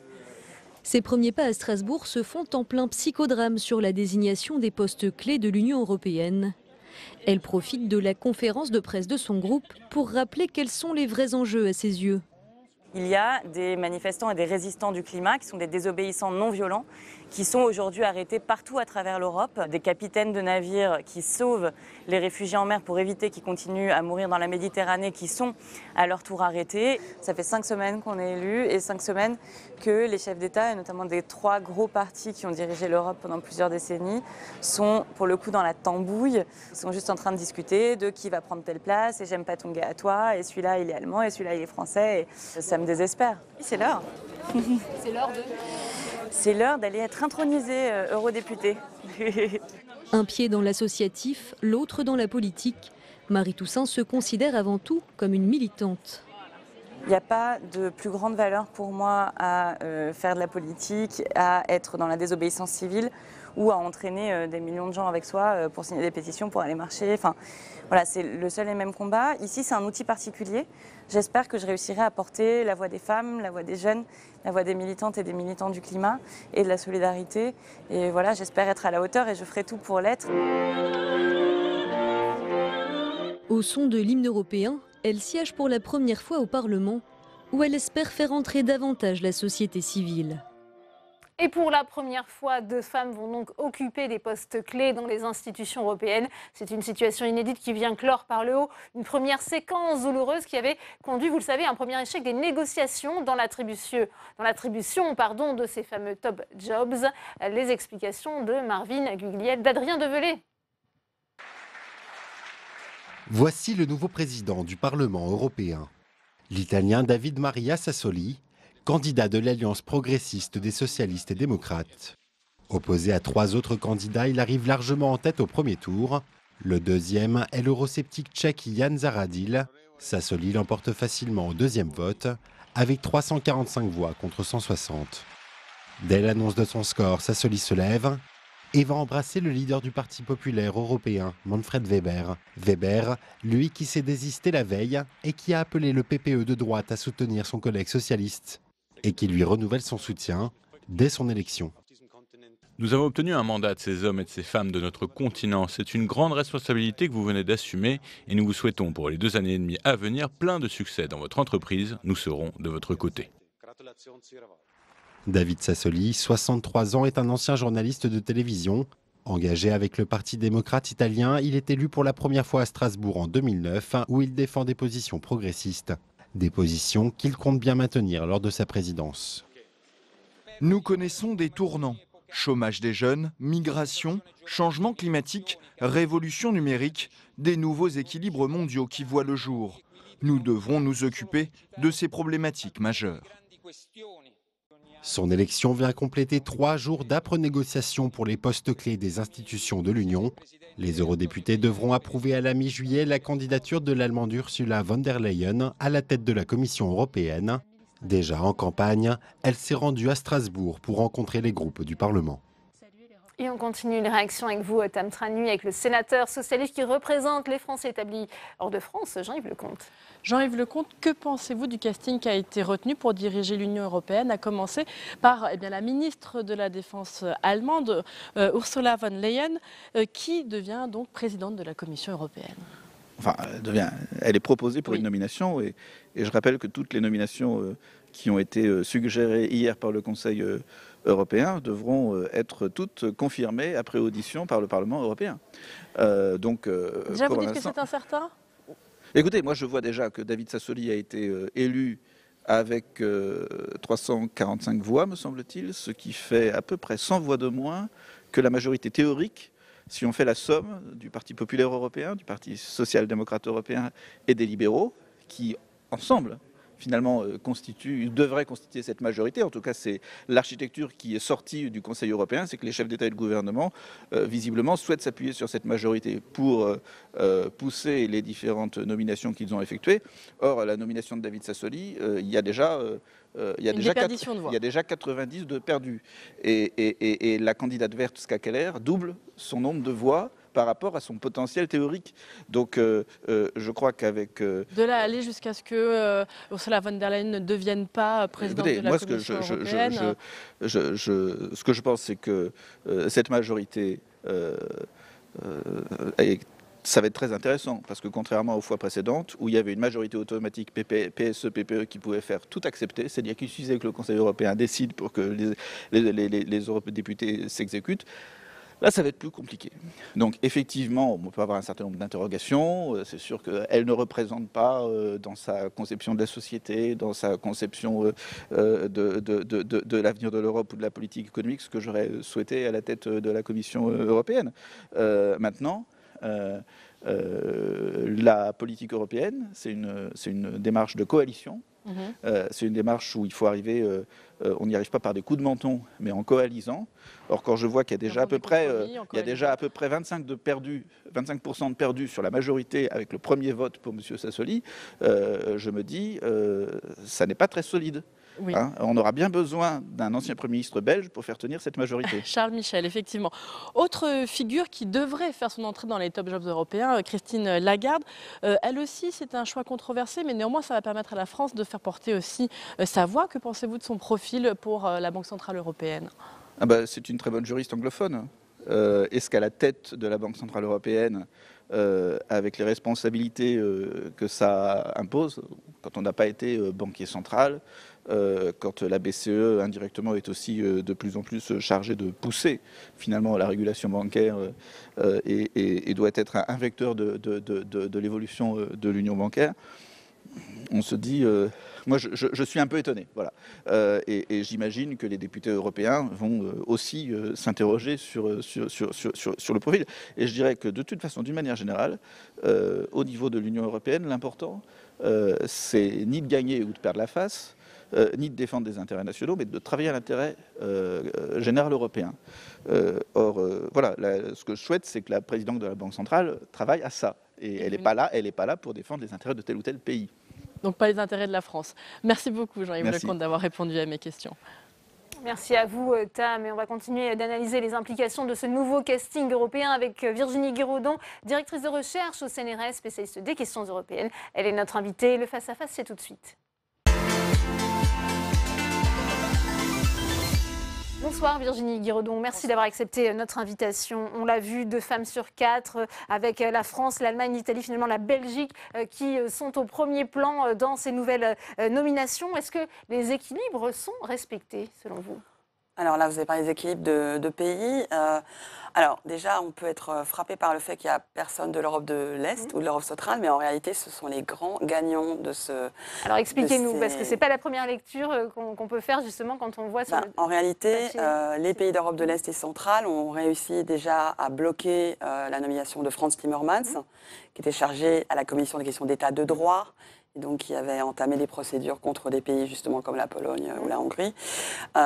Donc ils ont réussi à peser, ils étaient d'accord sur la nomination aussi de la candidate allemande parce qu'elle était membre du PPE. Donc en fait, ils ont largement pesé dans les négociations. La victoire de Viktor Orban, c'est la lecture que vous faites? Tout à fait, oui. Je ne suis pas la seule. Je pense que mes collègues ont déjà vu ça. Alors après, c'est vrai qu'on peut se dire, ben voilà, la France a Christine Lagarde à la BCE, les Allemands ont finalement une candidate. Alors, la deuxième perdant pour le moment, mais ce n'est pas encore perdant puisqu'ils n'ont pas encore voté, c'est le Parlement européen, puisque normalement, en 2014, le système donc, des Spitzenkandidaten avait fonctionné.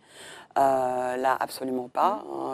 Il y aura des lots de consolation en fait, pour Mme Vestager et M. Timmermans comme vice-président de la Commission. Mais surtout, on voit la nomination, par exemple, de la présidente de la Commission qui n'a aucune expérience européenne, aucune.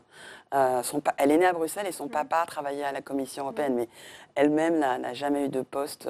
Elle était ministre de la Défense, justement, en Allemagne. Oui. Elle n'est pas suffisamment capée, selon vous. Vous dites pourtant victoire, peut-être des pays de l'Est, du groupe de Visegrad. Certains y voient aussi une nouvelle victoire, finalement, pour Angela Merkel et Emmanuel Macron. On disait le couple franco-allemand un peu fatigué, avec certainement de la friture aussi en ligne entre les deux dirigeants. Là, on voit dans ces batailles d'influence qu'ils sortent malgré tout renforcés. Alors, c'est vrai mais je pense que c'est vraiment une victoire à la Pyrrhus, une victoire de façade, mais je ne pense pas que ça soit... Par exemple, le président Macron a dit qu'il voulait quelqu'un d'extrêmement compétent, et c'est pour ça qu'il ne voulait pas de M. Manfred Weber. Est-ce que Mme von der Leyen est plus capée que M. Weber?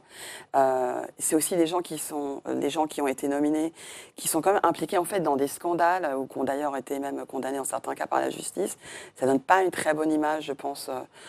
Donc, à la fois... Certains manquent de compétences, d'autres ne sont pas absolument des exemples de probité. Je ne pense pas que ça soit vraiment, même si on peut dire oui, il y a un Français, il y a une Française, pardon, et une Allemande, puisqu'il s'agit bien de deux femmes, que ça soit vraiment un super casting. Et on se demande d'ailleurs pourquoi il fallait absolument... Ça ne va pas permettre de sortir de l'impasse, de sortir de la crise, justement, ces nouvelles nominations, vous le disiez, ça faisait 3 jours un peu d'hésitation. Il fallait quand même aussi aller vite pour ne pas donner l'image d'une Europe en panne. Alors ça, c'est vraiment très français de dire ça, parce que 3 jours, la dernière fois, on a mis 3 mois, en 2014. Donc, dans les pays où on est habitué à faire des compromis, à négocier, 3 jours, c'est rien du tout. On aurait peut-être pu prendre plus de temps, à partir du moment où les premiers noms, les Spitzenkandidaten et puis après Timmermans n'étaient pas acceptés. La vraie question, je pense qui intéresse les gens, c'est la question de fond, c'est finalement qu'est-ce qu'ils représentent ces nominés? Est-ce qu'ils ont des convictions sur l'Europe? Qu'est-ce que ça veut dire? Moi, on a beaucoup parlé du mercato. Alors, je ne suis pas spécialiste de football, mais généralement, dans un mercato, ce sont des gens qui savent jouer au football qu'on essaye d'acheter d'un club à l'autre. Est-ce qu'ils sont tous vraiment compétents? C'était un peu ça, mais il y a aussi la question de est-ce que cette équipe européenne, elle a une vision? C'est-à-dire que le Parlement y travaille beaucoup. Vous savez qu'ils sont réunis pendant des jours pour essayer de trouver un projet de coalition pour les 5 ans à venir qu'ils vont proposer justement à la Commission. Donc au Parlement, j'ai envie de dire que ça bouge. Il y a aussi d'ailleurs des changements, par exemple, on parlait des femmes. C'est une jeune Espagnole qui a été nommée, par exemple, présidente des sociodémocrates. Par contre, sur ce casting du Conseil européen, voilà, par exemple, Joseph Borrell, 72 ans, vieux. Pas vraiment de renouvellement, ni des générations, ni justement peut-être des idées. Les grands perdants aussi sont un peu les socialistes, même si on a vu David Sassoli prendre la présidence du Parlement européen, et les écologistes. Il y avait quand même eu une poussée des Verts, arrivés 2e et 4e en termes d'importance. Yannick Jadot a parlé d'un casting, je cite, médiocre, d'un arrangement pathétique entre le PPE de Merkel, les libéraux de Macron et le socialiste Sanchez. Qu'en pensez-vous? Parce que Yannick Jadot, il était déjà eurodéputé. Et la dernière fois, il y avait quand même eu l'idée que les décisions prises sur ces nominations n'étaient pas uniquement ce jeu entre gouvernements, entre justement les Français, les Allemands. Donc le Parlement avait vraiment été partie prenante. Et là encore, ils avaient présenté des candidats, il y a eu des débats télévisés où ils ont présenté leur programme. Et là, on revient vraiment on appelle ça du horse trading en anglais, des maquignonnages entre États. Donc c'est normal qu'ils ne soient pas contents. Après, sur les écologistes, la candidate écologiste au Parlement européen a eu 133 voix ce matin. Ska Keller, oui. alors qu'il n'y a que 75 députés écolos. Donc bon. Mais effectivement, après, au Parlement, il faut savoir que les 5 dernières années au Parlement européen, il n'y a pas eu d'énormes avancées sur l'écologie. Donc là, il faut vraiment voir si ça va devenir quand même une priorité, une accélération. On a limité les dégâts dans la dernière mandature, mais il n'y a pas eu d'énormes avancées, alors que c'est pourtant effectivement une priorité pour une grande partie des électeurs européens. On a parlé de Christine Lagarde, son choix est aussi un peu controversé. Est-ce que c'est un choix très politique selon vous ? Alors, si j'ai bien compris, il y a eu une Allemande, une Française. Alors, il y a certains qui vont être très contents que ça ne soit pas, en fait, le président de la Banque centrale allemande qui soit nommé. Après, comme je dis, je pense, oui, elle, pour le coup, elle est capée au sens où elle a vraiment une carrière déjà internationale. Parce qu'on a entendu Christian Cambon sur notre antenne, le président de la Commission des Affaires étrangères, mettre un terme à ses critiques en disant qu'elle a dirigé la Banque mondiale, elle est tout à fait justement compétente pour diriger la Banque européenne. C'est un faux procès qu'on lui fait à Christine Lagarde ? Alors, je ne suis pas économiste, donc je ne vais pas vous dire, mais je pense qu'en tout cas, sur le fait qu'elle soit capable de négocier, et surtout, je pense que c'est toujours des candidats par défaut. Ça n'a jamais été ceux qu'on voit apparaître dans les journaux aujourd'hui, ce n'étaient pas ceux qui étaient pressentis. Et donc, vraiment, ce que beaucoup de pays ne voulaient pas, c'est un président allemand de la BCE. Donc ça, le message aurait été fort. Voilà. On parle de cette équipe en place, il y a des nouveaux défis. Ce nouveau casting, justement, est-ce qu'il va permettre justement de répondre à ce calendrier, on le disait, charger un calendrier parlementaire avec beaucoup justement d'enjeux à venir pour l'Union européenne ?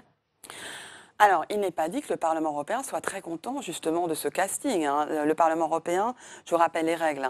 Donc le Conseil doit va ensuite, a déjà fait ses nominations, mais le Parlement doit maintenant l'approuver. Ça sera sans doute dans la semaine du 14-15 juillet. Vu que aucun de leurs Spitzenkandidaten n'a été retenu, vu le profil, comme je l'ai dit, des personnes, il est possible qu'ils ne fassent pas un blanc-seing. Et comme je dis, il y a quand même beaucoup de gens avec des casseroles dans ce casting. Et ça, il faut savoir que le Parlement européen a toujours, historiquement, été très attaché à la question du conflit d'intérêts, de la corruption. Le Parlement européen a permis de faire... Christine Lagarde a été dispensée de peine. Oui, mais elle a été condamnée. Enfin, mais dispensée de peine. Elle a été condamnée. Donc il faut savoir qu'au niveau du Parlement européen, ils ont fait démissionner la commission Santer sur des questions de corruption qui impliquaient déjà une Française, puisque c'était Édith Cresson.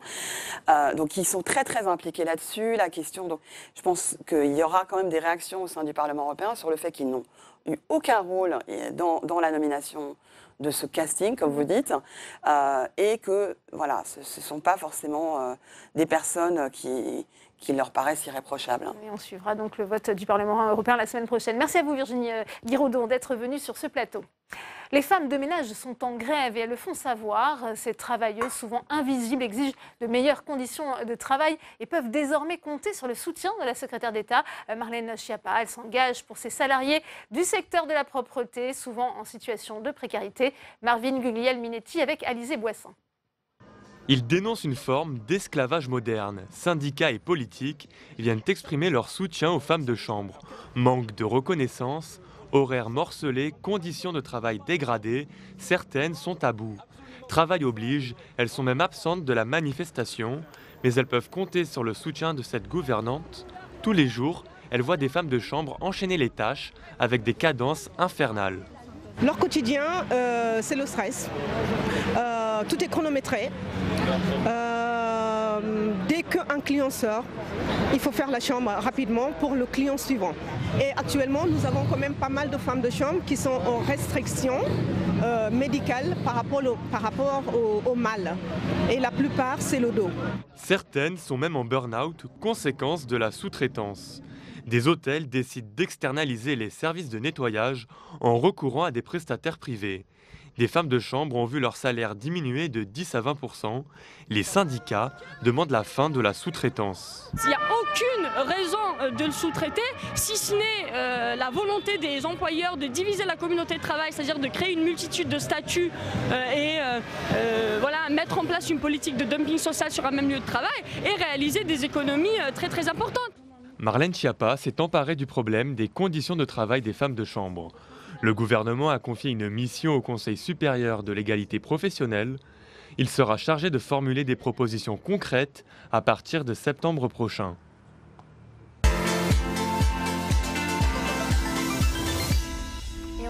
Le débat dans Sénat 360 avec mes invités sur ce plateau. J'ai le plaisir d'accueillir Tounkara Kandé. Bonjour, bienvenue à vous. Bonjour. Vous êtes membre du collectif justement de grévistes de l'hôtel Campanile première classe à Suresnes dans les Hauts-de-Seine. Et vous avez mené 34 jours de grève pour obtenir de meilleures conditions de travail. Vous allez nous parler de ce combat dans un instant. Sur ce plateau également, Annick Billon, bienvenue à vous. Bonjour. Vous êtes présidente de la délégation aux droits des femmes et à l'égalité des chances entre les femmes et les hommes ici au Sénat, sénatrice centriste de la Vendée. Christine Castelin-Meunier, bonjour. Merci d'avoir accepté l'invitation de Public Sénat. Vous êtes sociologue au CNRS, auteur de ce livre « Le ménage, la fée, la sorcière et l'homme nouveau » aux éditions Stock. Bienvenue à vous. Puis Philippe Joigny, bonsoir. Vous êtes le président de la Fédération des entreprises de propreté. C'est l'organisation patronale justement qui représente ce secteur. On va justement parler de vos revendications. Tounkara Kandé, quel regard justement portez-vous sur ces grévistes? On le voit aujourd'hui qui sont de plus en plus visibles parce que c'est un travail aussi de l'ombre, un combat de l'ombre que vous menez. Oui, enfin maintenant on peut dire que c'est plus un combat de l'ombre parce que là, depuis que les grèves ça a commencé, ça a été bien médiatisé tout ça. Et puis même les personnes qui ne connaissaient pas le travail de femme de chambre commencent à découvrir en fait les conditions de travail. Et puis j'espère bien que ça va continuer, ça ne va pas s'arrêter là. Qu'est-ce que vous avez obtenu alors justement après ces 34 jours Après ces 34 jours de grève, on a obtenu une augmentation de salaire, meilleures conditions de travail. D'augmentation de heures surtout. Ce qui est en temps partiel, il y a beaucoup qui sont été augmentés en temps complet. Et plein d'autres trucs en fait. Annick Billon, quel regard portez-vous justement sur ces demandes d'amélioration des conditions de travail de ces salariés, de ces femmes de ménage du secteur de la propreté? Alors déjà, moi je me réjouis que la secrétaire d'État ait décidé d'embrasser le sujet des femmes de chambre, mais je regrette finalement que on s'empare de ce sujet en se limitant aux femmes de chambre. La précarité, les difficultés de travail pour les femmes, la pénibilité, elle ne se concentre pas dans les métiers des femmes de chambre. Il y a de nombreux métiers qui connaissent ce type de problématique. On peut parler par exemple des aides-soignantes.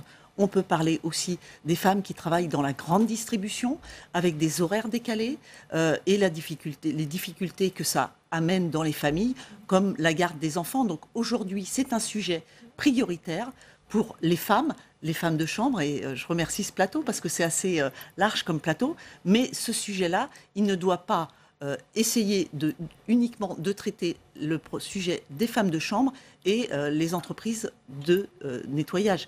En réalité, le sujet il est beaucoup plus vaste. Il concerne toutes les femmes et toutes les femmes qui sont en situation de précarité parce qu'on le voit, lorsqu'il y a eu le mouvement des Gilets jaunes, il y avait essentiellement et beaucoup de femmes sur les ronds-points parce qu'elles connaissent le travail précaire et qu'elles sont bien souvent dans des situations de travail monoparental, et que c'est d'autant plus difficile. Donc aujourd'hui, essayons d'embrasser le sujet de manière large, sans stigmatiser des professionnels, par exemple. C'est surtout ce à quoi je voudrais qu'on évite. Justement, Philippe Joigny, la réponse justement de la Fédération des entreprises de propreté, on le voit, il y a beaucoup de mouvements de grève aujourd'hui en France, justement, de ces femmes qui demandent une amélioration de leurs conditions de travail. Que leur répondez-vous? Alors, d'abord, c'est un sujet pour lequel la Fédération des entreprises de propreté s'est emparée. Il s'en est emparé depuis 2007 très exactement, notamment sur la motivation que l'on avait, ou en tout cas ce que l'on voulait mettre en place en termes de travail en continu, travail en journée, faire en sorte, comme Madame l'a dit justement à juste propos, de faire en sorte que les horaires décalés deviennent de plus en plus des horaires complets pour ces salariés, pour de manière à améliorer leurs conditions de travail au sens large. Et d'ailleurs, ça ne s'arrête pas, et tant mieux si aujourd'hui... Alors on dit ces horaires décalés, finalement, c'est parce que à la fois les clients, mais aussi les patrons ne veulent pas voir ces femmes, justement, dans la journée. Est-ce que ça, c'est vrai ? Alors, ce qui pourrait en tout cas sembler vrai, c'est que ce ne sont pas les patrons qui décident d'avoir des horaires décalés. Nous, on répond à un cahier des charges, notamment à nos donneurs d'ordre, qui pour la plupart du temps d'ailleurs, et souvent, est l'acheteur public. L'acheteur public pèse 20% de la commande dans notre profession sur une commande de 15 milliards. Le chiffre d'affaires des entreprises de propreté, c'est 15 milliards d'euros. C'est 1,5 million de salariés. Voilà. L'hôtellerie, dans ce secteur d'activité de la propreté et des entreprises de propreté, l'hôtellerie, c'est 3%. Vous voyez, donc on est sur sur des volumes qui sont certes importants, mais enfin il faut les relativiser. La problématique pour nous du travail en continu, elle appartient effectivement à nos cahiers des charges qui nous imposent de travailler la plupart du temps sur des horaires qui sont des horaires décalés, tôt le matin ou tard le soir, et comme Madame le disait, voilà, où en fait l'humanisation de nos salariés n'est pas très appréciée, voilà. Donc on préfère ne pas les voir, voilà. Et cette démarche, nous la combattons, nous promouvons depuis un certain nombre d'années le travail en continu en journée. C'est une forme de déshumanisation, finalement, que subissent ces femmes de ménage. Qu'est-ce que ça dit de notre société, Christine Castelin-Meunier ? Ah oui, alors c'est vrai que c'est la déshumanisation, ça c'est clair. Par contre, ce que je trouve intéressant, c'est qu'on commence à en parler un peu mieux, donc c'est moins caché. Comme on le dit souvent, ce travail devient de moins en moins invisible, et tant mieux. Par contre, c'est de plus en plus complexe, ça c'est clair, et notamment avec la mondialisation, avec des personnes qui sont sollicitées pour travailler, et notamment des personnes malheureusement qui vont travailler au noir, on le sait. Donc il y a des conditions qui sont de plus en plus écartelées, enfin extrêmes, j'ai envie de dire, entre les personnes qui vont être protégées et les personnes qui n'auront aucune protection. Et ce qu'on peut dire aussi, c'est que, moi c'est ça qui m'impressionne, c'est que les femmes aujourd'hui ont moins d'enfants, mais n'empêche que l'aide à domicile est de plus en plus coûteuse. Et donc il faudrait mieux accompagner les femmes aussi dans la tâche éducative, domestique, même si aujourd'hui par rapport aux femmes des générations précédentes, elles en font moins et elles ont moins d'enfants. Mais n'empêche qu'aujourd'hui, l'aide à domicile est devenue de plus en plus coûteuse. Et c'est très bien pour les salariés. Mais par contre, si ce sont des intermédiaires qui en profitent, là, c'est tout à fait autre chose. Il y a ça d'une part. Et d'autre part, les conditions de travail qui sont très importantes parce qu'il y a des personnes qui sont obligées de travailler à 3 endroits différents. Et donc là, il y a une question de perte de temps, une question qui est très très importante et pour un salaire de misère. Ce sont souvent effectivement, Tounkara Kandé, des emplois à temps partiel. Il faut multiplier les employeurs pour avoir un salaire correct. Là, vous avez obtenu des avancées aussi sur ce point ? Enfin, surtout dans notre cas de femmes des chambres, on ne peut pas multiplier le travail en fait. Parce que déjà le temps qu'on finit, on est tellement fatigué, on peut faire rien en fait. Surtout dans les hôtels que je travaille, on faisait plus des heures supplémentaires aussi. Alors quels sont vos horaires, votre amplitude horaire ? Normalement c'est du 9h à 15h. Mais parfois on commence à 9h, on rentre chez nous vers 20h, 21h. On fait des heures souples qui ne sont pas rémunérées en fait. Du coup il y avait tout ça qui créait la tension entre nous et des heures qui ne sont pas bien payées. Enfin, tu te lèves le matin pour aller au travail, mais en fait, finalement, tu travailles pour rien, en fait. En parlant, même ceux qui restent à la maison, ils vivent mieux que toi qui travailles tous les matins. C'est injuste, en fait. Du coup, pour nous, les femmes de chambre en temps partiel, on ne peut pas multiplier le travail. C'est pas possible. Avec le problème de la sous-traitance aussi, on l'a vu, ça fait partie des revendications. Peut-être une question pour vous, Philippe Joigny. On ne peut pas faire autrement aujourd'hui ? Alors, si vous permettez, j'aime pas mettre le mot de sous-traitance avec problème, parce que c'est pas forcément un problème, c'est une profession à part entière. Moi, je représente des entreprises de propreté qui sont structurées, voilà, qui ont des plans de formation qu'ils offrent à leurs salariés. On est dans des prestations, on n'est pas dans la mise à disposition de personnel. Voilà, on propose des prestations, des produits, de la méthodologie, une structure d'entreprise qui est là aussi pour aider. Moi, j'écoutais madame, ce qu'elle dit est extrêmement intéressant. Notre profession, en tout cas, sa raison d'être, c'est justement d'être dans notre cœur de business. Voilà, si nos clients nous confient leurs prestations de propreté, c'est justement parce que ce n'est pas leur cœur de business. Donc, nous sommes des spécialistes, voilà, et nous apportons une prestation complète avec un service complet. Je le redis, nous ne sommes pas dans la mise à disposition de personnel, et nous ne sommes pas non plus, je le redis aussi, ou en tout cas je le précise, nous ne sommes pas dans le ménage. Le ménage, c'est les services à la personne. Nous, on est dans le B2B. Voilà, nos clients sont des entreprises de propreté. Le black n'existe pas dans notre profession. Voilà, on est des entreprises de propreté, des entreprises clientes. Voilà, nous travaillons pour elles. On est dans le B2B. Annick Billon.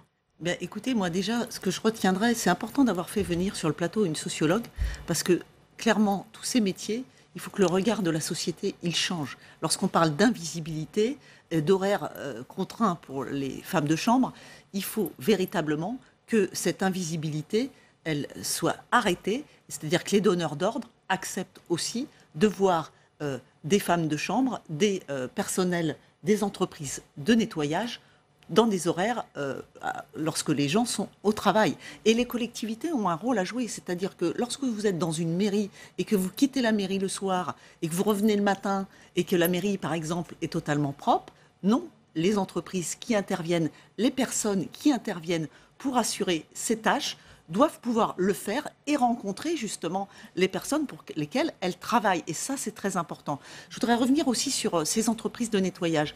En Vendée, par exemple, moi je connais, et on s'était déjà rencontrés dans d'autres occasions, deux très grosses entreprises de nettoyage. C'est bien le terme que vous souhaitez que j'utilise. Oui, bien sûr. Deux entreprises de nettoyage, Nil et Glacis-Glace, elles ont décidé de créer un établissement de formation commun, alors que finalement elles sont concurrentes, pour accompagner leur personnel dans la formation et donc dans des carrières qui peuvent être avec des horizons divers. Donc tout ça, c'est très important. Et c'est vrai que je suis à côté du président de la fédération, mais clairement, aujourd'hui, les entreprises qui emploient des personnels pour toutes ces tâches, ont intérêt à ce que le métier soit valorisé. Donc c'est tout à fait dans leur intérêt. C'est pour ça qu'elles investissent dans la formation, dans l'accompagnement et que le travail doit être reconnu. Mais vraiment... C'est en train d'évoluer, ça, Christine Castelin-Meunier, justement, le regard que l'on peut porter sur ces professions. Elles ont besoin d'être valorisées. Est-ce que ça change ? Ah oui, heureusement, c'est en train de changer parce que ce qui est important, et c'est notamment ce que vous avez dit, à savoir la question de la formation et reconnaître que la personne a véritablement une compétence. Et ça, c'est fondamental parce que moi, j'ai en tête comme ça une personne, malheureusement, qui avait utilisé quelque chose d'humide pour l'ordinateur. Et en fait, c'était une personne qui était extraordinaire. Mais elle travaillait le soir. Et ça, c'est tout à fait dommage qu'elle n'ait pas travaillé la journée et que, effectivement, là, il n'y ait pas eu une formation et que plusieurs choses. Que d'une part, elle n'ait pas été exposée à de l'insécurité, moi, parce que ça, c'est ce qui me frappe beaucoup, c'est qu'elles sont exposées à de l'insécurité de manière incroyable. Donc, c'est fondamental qu'on reconnaisse qu'elles existent comme des personnes ayant des droits civiques et sociaux, ayant des droits comme tout le monde, et ayant un travail qui est très bien identifié et avec des compétences. Et cette personne, malheureusement, elle avait humidifié un ordinateur. Elle a été virée. Elle a été virée parce que tout ça n'était pas structuré et parce que c'était le soir. Et vraiment, au travail, tout le monde était désolé parce que personne n'avait su qu'elle avait été virée. Cet enjeu de formation, là aussi, il y a des choses qui sont faites. Ça fait partie des revendications, Tounkara Kandé. Oui, en fait, je veux surtout revenir sur la question des sous-traitance. C'est horrible, en fait. Alors là, vous n'avez pas été d'accord. Allez-y, pourquoi c'est horrible ? Je ne suis pas d'accord avec lui, c'est vraiment horrible. Parce qu'avant l'hôtel nous prenne en charge, en fait, je travaillais avec plus de des services de sous-traitance. On n'est pas payé. Et surtout, on ne travaille pas par heure. On travaille par chambre. Tu t'imagines en cadence de 4 chambres par heure, c'est pas possible. Le mois, si tu n'as pas fait au moins 28 ou 30 chambres, tu ne seras pas payé. Si tu fais 28, 29 chambres au maximum, le salaire qui est à 900 €, c'est pas possible. On peut dire, le temps de travail. Enfin, si tu viens, même le cas de nettoyage, tout ça, si tu es payé par heure, au moins tu fais ton travail correctement. Mais les cadences, c'est pas ça. Les sous-traitances, c'est des cadences. C'est un travail de... Je ne sais même pas comment expliquer, c'est inexplicable. En plus, les femmes de chambre vivent aussi dans le peur. Si tu parles d'un truc, des grèves, des trucs comme ça, quand ça se chasse, on met des personnes sur ces personnes-là, ils ne peuvent même pas parler. Pour moi, le sous-traitant, c'est un truc... Alors, tous les prestataires ne sont pas forcément vertueux, il y a parfois des abus. Oui, on voit bien dans les propos de Mme Kandé. Non, mais moi j'écoute avec intérêt. Ne comptez pas sur moi pour valider en tout cas des entreprises qui ne seraient pas vertueuses. C'est pas notre propos. Notre propos à nous, justement, c'est de faire en sorte que les entreprises soient vertueuses. Je rebondis, vous parliez de formation. Sachez que la branche professionnelle dans laquelle on est investit plus de 110 millions d'euros dans la formation chaque année pour les salariés. Donc on est une branche qui, effectivement, investissant massivement, à la fois d'ailleurs dans des formations initiales, à travers nos CFA que l'on a sur l'ensemble du territoire, sur aussi les formations qualifiantes pour les adultes, notamment tout ce qui est CQP, voilà, que nous délivrons en grande partie, et notamment en s'intéressant tout particulièrement aux femmes. Donc on a une dynamique en tout cas de formation. Qu'est-ce que vous pouvez dire, peut-être pour l'aider, justement, quels sont les recours justement quand elles ne sont pas payées À ma connaissance, pour l'instant, il n'y a aucune formation pour les femmes de chambre. Ouais. Enfin, je peux être sûr de ça, parce que là, on n'a pas d'informations sur ça. Non, mais moi, je connais pas la société dans laquelle travaillait auparavant madame.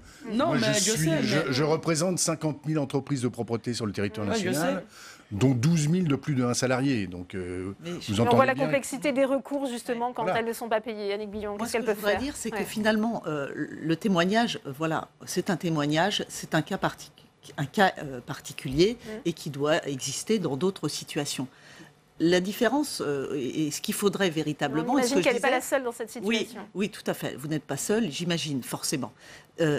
L'avantage de faire travailler les personnels d'entreprises de nettoyage et donc les femmes de chambre dans des horaires où elles vont rencontrer aussi les gens qui travaillent dans les locaux dans lesquels elles travaillent elles-mêmes, eh bien, c'est en réalité la possibilité, de dire merci. J'ai lu un livre récemment, ça s'appelait Gratitude. De vous dire merci et de vous connaître et de prendre en compte vos problématiques. C'est-à-dire que si évidemment vous ne croisez jamais les personnes pour qui vous faites un travail, jamais vous pouvez faire remonter les problématiques que vous rencontrez et donc les problématiques ne sont pas portées. Donc c'est important véritablement que la société change sur ce sujet-là, sur ces horaires et que les gens se croisent, les gens se disent merci, les gens se disent ce qui ne va pas, l'ordinateur et comme ça on pourra avancer.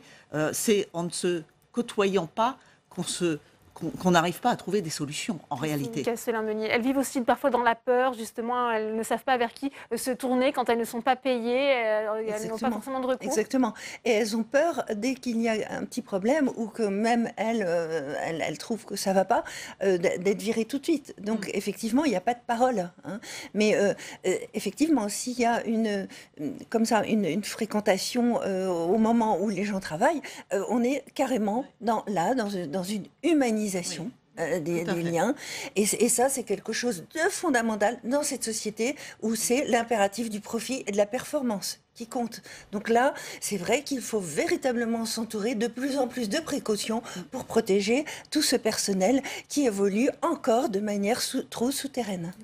D'ailleurs, la délégation aux droits des femmes avait fait des propositions dans ce sens en 2013, je crois. Et puis, vous représentez une femme de chambre aujourd'hui, mais dans les entreprises de nettoyage, il y a de nombreux hommes aussi qui travaillent. Et il ne faut absolument pas imaginer que la profession du nettoyage, c'est une profession uniquement réservée aux femmes. En réalité, c'est une profession où il y a des hommes qui ont des compétences sur ces métiers du nettoyage et des femmes qui ont des compétences. Philippe Joignon le disait, la secrétaire d'État à l'égalité femmes-hommes, Marlène Schiappa, fait des propositions. Comment les accueillez-vous Écoutez, moi, je sors du cabinet de Marlène Schiappa.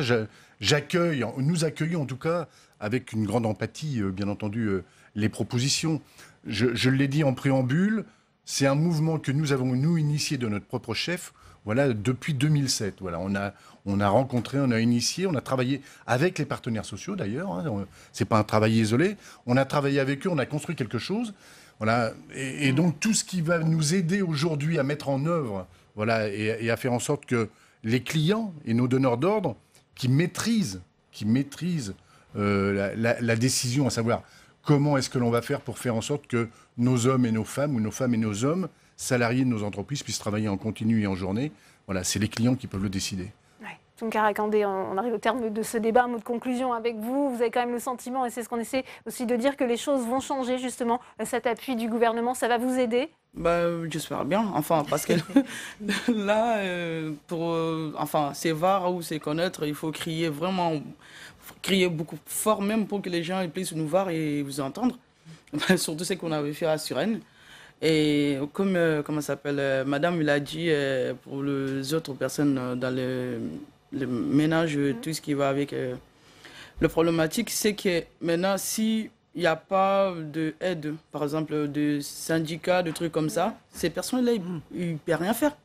Pour que les gens puissent le voir, le connaître, leur métier, et parler de leur situation, il faut qu'il y ait vraiment les personnes qui aident, ils parlent. Ouais. Voilà, comme dans notre cas, la CGT-HP, qui circule beaucoup partout et qui aide les femmes de chambre qui sont en sous-traitance, qui ne sont pas bien payées pour essayer de les faire sortir. Ils nous ont aidés justement à mener ce combat. Voilà, merci. mais j'aimerais bien aussi que CGT Propreté fait la même chose en fait. Pour que c'est qu'il faut les mélanger. Le message est passé. Merci à vous, Tounkara Kandé. Merci à tous les quatre d'être venus sur ce plateau. Et justement, à 18h30, Marlène Schiappa, la secrétaire d'État, sera l'invitée de Rebecca Fitoussi dans son émission On va plus loin. C'est la fin de cette édition. Merci à vous de l'avoir suivi. À demain, 14h, pour les questions d'actualité au gouvernement. Bonne soirée à tous.